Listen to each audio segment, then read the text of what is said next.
ఈ ఉదయకాలము మనము మన ప్రియ ప్రభువును ఆరాధించుటకు, ఆయనకు కృతజ్ఞతాస్తుతులు చెల్లించుటకు, ఆయన బల్ల చుట్టూ మనము చేరి వచ్చి ఉండగా, ఆరాధనకు సహాయకరముగా క్రొత్త నిబంధనలో నుండి హెబ్రీయులకు రాసిన పత్రిక 10వ అధ్యాయము, హెబ్రీయులకు రాసిన పత్రిక 10వ అధ్యాయము 5వ వచనము చదువుకుందాం. కాబట్టి ఆయన ఈ లోకమందు ప్రవేశించినప్పుడు ఇలాగూ చెప్పుచున్నాడు, బలియు అర్పణయు నీవు కోరలేదు కానీ నాకొక శరీరమును అమర్చితివి. పూర్ణ హోమములను పాప పరిహారార్థ బలులను నీకిష్టమైనవి కావు. అప్పుడు నేను గ్రంథపు చుట్టలో నన్ను గూర్చి వ్రాయబడిన ప్రకారము, దేవా, నీ చిత్తము నెరవేర్చుటకు ఇదిగో నేను వచ్చి ఉన్నానంటిని. 10వ వచనము, యేసు క్రీస్తు యొక్క శరీరము ఒక్కసారియే అర్పింపబడుట చేత ఆ చిత్తమును బట్టి మనము పరిశుద్ధపరచబడి ఉన్నాము. 19, 20 వచనాలు. సహోదరులారా, యేసు మన కొరకు ప్రతిష్ఠించిన మార్గమున, అనగా నూతనమైనదియు జీవము గలదియు ఆయన శరీరము అను తెర ద్వారా ఏర్పరచబడినదియునైన మార్గమున ఆయన రక్తము వలన పరిశుద్ధ స్థలమునందు ప్రవేశించుటకు మనకు ధైర్యము కలిగి ఉన్నది. ప్రభువునందు ప్రియులారా, ఈ ఉదయకాలము మనము మన ప్రభువును ఆరాధించుటకు మనము చేరి వచ్చి ఉండగా, ఆరాధనకు సహాయకరముగా హెబ్రీయులకు రాసిన పత్రిక 10వ అధ్యాయము 5, 6, 7 వచనాలు మరియు 10వ వచనము, అలాగే 19, 20 వచనాలు మనం చదువుకున్నాము. ఈ 3 వచనాలలో 3 ప్రాముఖ్యమైన మాటలు మనము గమనించగలము. మొదటిగా, అమర్చబడిన ఆయన శరీరము. రెండవది, అర్పించబడిన ఆయన శరీరము. మూడవది, అతి పరిశుద్ధమైన స్థలములో ప్రవేశించిన ఆయన శరీరము. ఆయన శరీరమును గూర్చి మనము హెబ్రీ పత్రిక 10వ అధ్యాయములో గమనిస్తూ ఉన్నాము. మొదటిగా 5, 6, 7 వచనాలలో, బలియు అర్పణయు నీవు కోరలేదు కానీ నాకొక శరీరమును అమర్చితివి. యేసు క్రీస్తుకు ఒక శరీరము అమర్చబడినది. ఎప్పుడు ఆయన ఈ లోకమందు ప్రవేశించినప్పుడు ఆయనకు ఒక శరీరము అమర్చబడినది. ఆయన ఈ లోకమందు ప్రవేశించక మునుపు ఆయన పరలోకములో ఉన్నాడు. ఆయన మహిమలో ఉన్నాడు.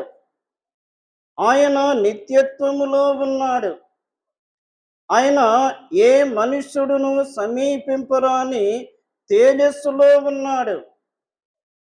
పరలోకములో నిరంతరము ఆరాధించబడుచూ ఉండెను. పరలోకములో తండ్రి యొక్క సన్నిధిలో ఉన్నాడు. పరలోకములో తండ్రి యొక్క సహవాసములో ఉన్నాడు. పరలోకములో ఆరాధనలో ఉన్నాడు కదా. ప్రకటన గ్రంథము 4వ అధ్యాయములో ఆయన సర్వాధికారియునగు దేవుడు. వర్తమాన భూత భవిష్యత్ కాలములో ఆయన సర్వాధికారియునగు దేవుడుగా ఉండి ఆయన పరిశుద్ధుడు పరిశుద్ధుడు పరిశుద్ధుడు అని మానక రాత్రింబగళ్ళు కీర్తించబడుతూ ఘనపరచబడుతూ మహిమపరచబడుతున్న నమ్మకమైన దేవుడు. ఆయన మహిమ ఎంత గొప్పది, ఆయన ఘనత ఎంత గొప్పది, ఆయన ప్రభావము ఎంత గొప్పది. ఆయన పరలోకములో ఉన్నాడు. భూలోకమును చూచినప్పుడు భూలోకము చెడిపోయి ఉన్నది. భూలోకములో దేవుని సన్నిధి చెడిపోయి ఉన్నది. భూలోకములో మానవులు క్రమము తప్పి ఉన్నారు. భూలోకములో ప్రతి మనుషుడు తనకిష్టమైన త్రోవలో నడుచున్నాడు. భూలోకములో ఉన్న మానవుడు దేవునికి దూరస్తుడుగా ఉన్నాడు. దేవునికి దూరస్తుడైన మానవుని పాపముల చేత అపరాధముల చేత చచ్చి నిత్య నరకాగ్నికి పాత్రుడైన మానవుని తిరిగి ఆయన సమీపస్తునిగా చేయుట కొరకు, ఆయన నశించి పోవచున్న ప్రతి పాపికి తిరిగి రక్షించి ఆత్మ సంబంధమైన జీవమునిచ్చుటకు ఆయన పరలోకమును విడిచిపెట్టి మానవుడుగా ఈ లోకానికి వచ్చెను కదా. ఆకారమందు మనుష్యుడుగా కనబడెను. మనిషిని పోలికగా పుట్టెను. దాసుని స్వరూపము ధరించుకొనెను. ఆయనకు ఒక శరీరము అమర్చబడినది. ఆ శరీరమే పాప శరీర ఆకారము. ఆయన శరీరము సుందరమైనది. ఆయన శరీరము వర్ణించుటకు వీలు కానిది కదా. పరమగీతములో నా ప్రియుడు ధవలవర్ణుడు రత్నవర్ణుడు 10,000 మంది పురుషులలో గుర్తింపదగినవాడు. ఆయన శరీరము సుందరమైనది మాత్రమే కాకుండా ఆయన అంతరంగములో దేవుని యొక్క ప్రణాళిక ఉన్నది. 40వ కీర్తన, కీర్తనల గ్రంథము 40వ కీర్తన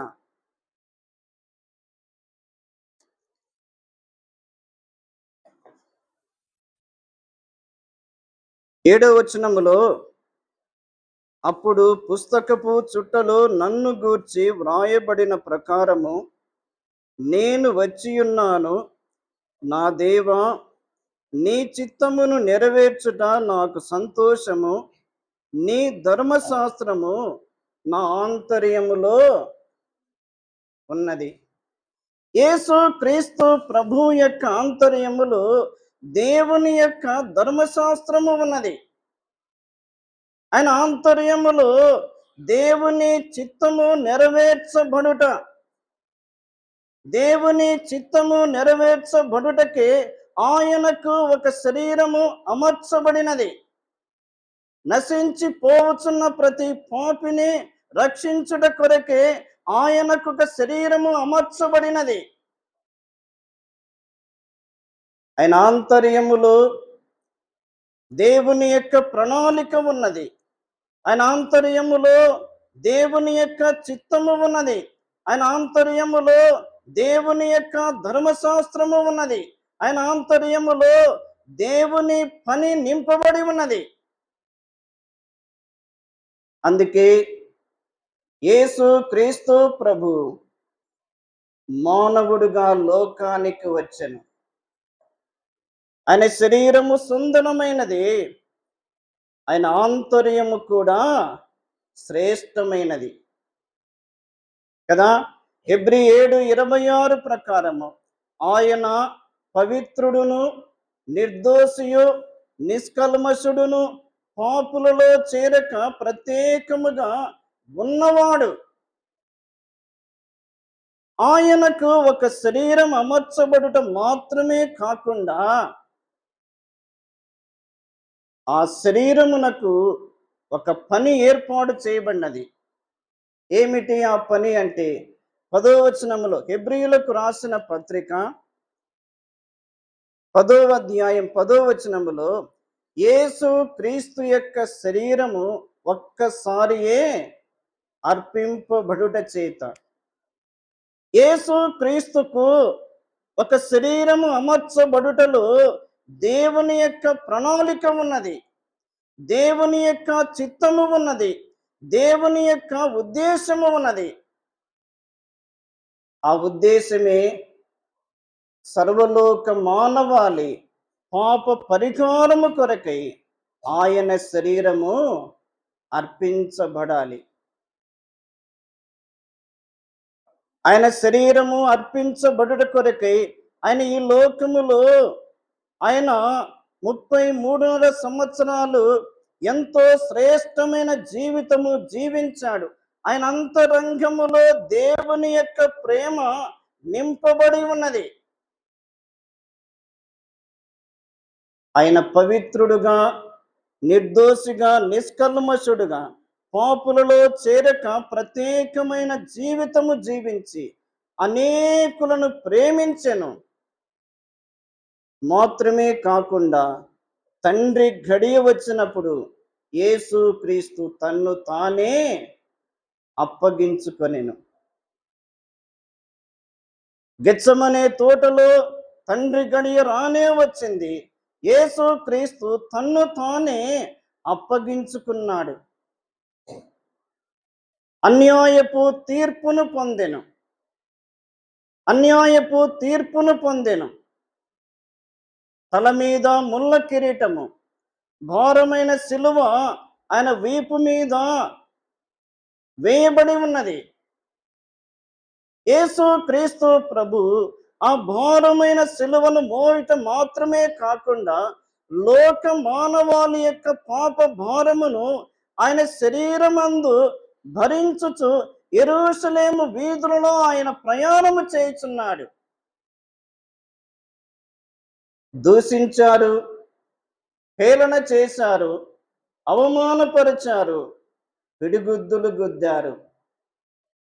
ఒక్కొక్క కొరడా దెబ్బ ప్రభు శరీరం మీద పడుతున్నప్పుడు ఆయన శరీరము చీల్చబడుతున్నది.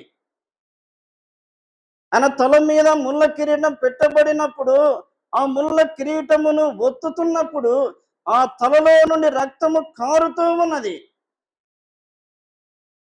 భారమైన సిలువను మోసుకొని వెళ్ళుచు యెరూషలేమునకు గవిని వెలుపల కపాలమనబడిన స్థలములో ఇద్దరు నేరస్తుల మధ్య, పైన ఆకాశమునకు క్రింద భూమికి మధ్యలో ఆయన వ్రేలాడదీయబడెను.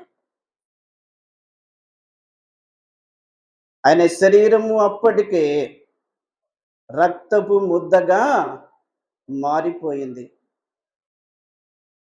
అంతలోనే రానువాడు ప్రక్కలో బల్లెపు పోటు పొడిచాడు. ఆయన ప్రక్కలో నుండి రక్తమును కారెను, నీళ్లను కారెను. ప్రియులారా, ఆయన శరీరం అంతయు మన కొరకే అర్పించాడు.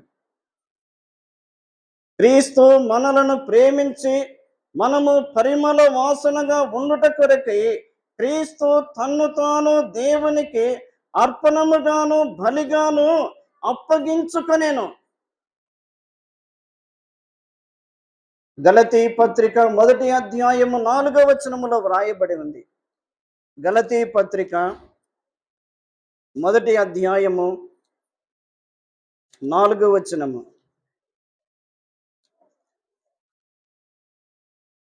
మన తండ్రి అయిన దేవుని చిత్త ప్రకారము క్రీస్తు మనలను ప్రస్తుతపు దుష్ట కాలములో నుండి విమోచింపవలనని మన పాపముల నిమిత్తము తన్ను తానే అప్పగించుకొనెను. యేసు క్రీస్తుకు ఒక శరీరం అమర్చబడినది. ఆ శరీరమే కలువరి సిలువలో దహన బలిగా అర్పించబడెను. మాత్రమే కాకుండా ఆయన శరీరము అర్పించబడినది. ఆయన శరీరం అర్పించబడినప్పుడు, ఆయన కలువరి సిలువలో ఉన్నప్పుడు దేవాలయపు తెర రెండుగా చినిగిపోయింది కదా. హెబ్రీయులకు రాసిన పత్రిక 10వ అధ్యాయం 19, 20 వచనాలు, యేసు మన కొరకు ప్రతిష్ఠించిన మార్గమున, అనగా ఈ మార్గము నూతనమైనది, ఈ మార్గము జీవము గలది, ఈ మార్గము ఏర్పరచబడిన మార్గము.